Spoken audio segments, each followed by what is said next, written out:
Okay, let's get this out of the way first. No, I am not related to Isaac Newton. Directly, at least. Is everyone cool with that? We're good? Great. Anyways, let's begin. Isaac Newton was born in Woolsthorpe, England on December 25th, 1642. You can say that he was his mom's Christmas gift that year. And just like most Christmas gifts, he was rewrapped and handed off to a relative. In his case, he was handed off to his grandmother in a neighboring city where he grew up. As many would expect of such a genius of his time, Isaac was at the top of his class, easily outshining all the other students in his class. Wrong. He was actually a fairly mediocre student. He only excelled in making mechanical things.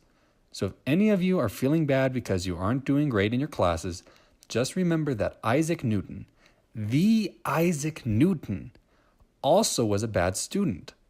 Of course, he later became a very important and influential man, advancing human technology of the world around him, but he was a bad student.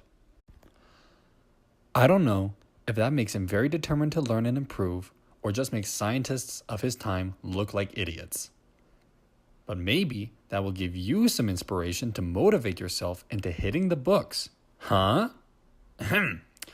Now, as I was saying, at one point, Isaac's mom was going to take him out of school to become a farmer. She probably didn't want to be paying for his education since he was a bad student.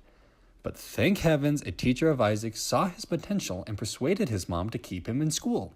Well, that was lucky that his teacher decided to help him out then. After all, the guy just helped out the smartest guy, if not the laziest, in his class stay in school. So, smart boy Isaac Newton continued his education at the University of Cambridge. He was a pupil of Professor Isaac Barrow. Who knew that smart people were called Isaac even back in those days?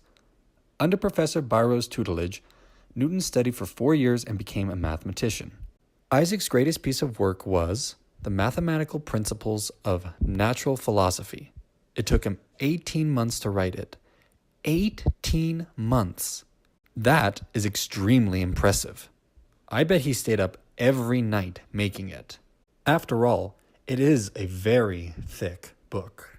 Now, just after graduating, accomplishing his greatest work in a relatively short amount of time, and becoming extremely famous, you can imagine that all that praise went right to his head. Actually, Isaac Newton remained fairly humble about his successes. About his successes, Isaac Newton coined the phrase, "If I have seen further, it is by standing on the shoulders of giants." Those previous giants were Copernicus, Kepler, and the recently departed Galileo. In 1703, smart boy Isaac Newton became the president of the Royal Society, which I can only imagine is a group of highbrow snobby people drinking tea all day long. Later on, in 1705, he was knighted by Queen Anne, becoming Sir Smart Boy Isaac Newton.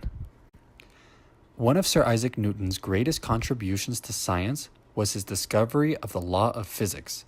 You all know the story. Isaac was sitting under a tree when he got hit in the head with an apple. And voila! He began theorizing about gravity. It kind of makes you think that smart people discover things by getting knocked out. Newton found gravity by getting hit in the head with an apple. Doc Brown from Back to the Future invented time travel after falling and getting knocked out. Who knew?